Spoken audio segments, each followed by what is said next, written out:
Appuyez-vous sur Dieu. Shalom bien-aimés dans le Seigneur. Notre méditation du jour s'intitule « Appuyez-vous sur Dieu ». Dernière partie. Nous reprenons notre texte de 2 Corinthiens 3:5 qui nous dit ceci. Ce n'est pas à dire que nous soyons par nous-mêmes capables de concevoir quelque chose comme venant de nous-mêmes. Notre capacité au contraire vient de Dieu. Alléluia.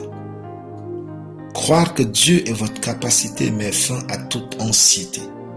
Quand vous acceptez que Dieu vit en vous par son esprit, non pas pour décorer votre corps et vous faire débiter des mots en langue, mais pour faire de vous une merveille du monde, alors vous entrez dans sa paix et dans son repos. Parce que d'une part, Dieu ne va pas vous exiger de faire une chose dont vous en êtes incapable. Et d'autre part, il ne va pas vous laisser faire une chose dont il a prévu le faire lui-même par vous.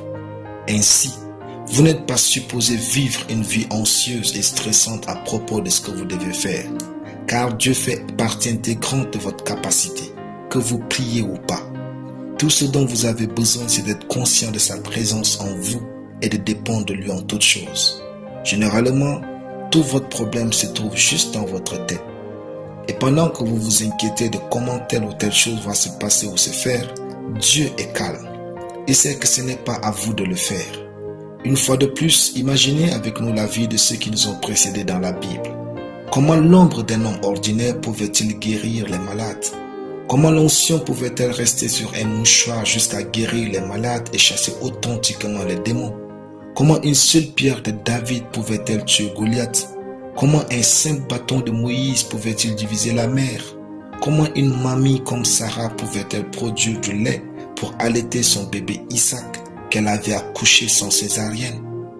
Le véritable problème aujourd'hui n'est pas que Dieu n'agisse plus, mais vous avez choisi qu'il n'agisse pas au travers de vous dans la plénitude de sa capacité.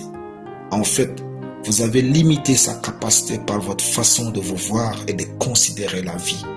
Alors que Paul dit, ce n'est pas à dire que nous soyons par nous-mêmes capables de concevoir quelque chose comme venant de nous-mêmes. Et Jean de le compléter en disant, celui qui est en vous est plus grand que celui qui est dans le monde. 1 Jean 4:4. Être enfant de Dieu n'est pas un titre, mais une fonction. Celle qui consiste à marcher dans la capacité de Dieu et à impacter ce monde par vos œuvres. Alléluia. Prions. Je confesse que je suis saturé de Dieu et sa capacité se déploie au travers de moi en toutes choses au nom de Jésus. Amen. La lecture biblique en une année. Ézéchiel chapitre 31 à Ézéchiel 35. Soyez bénis, c'était le pain du ciel.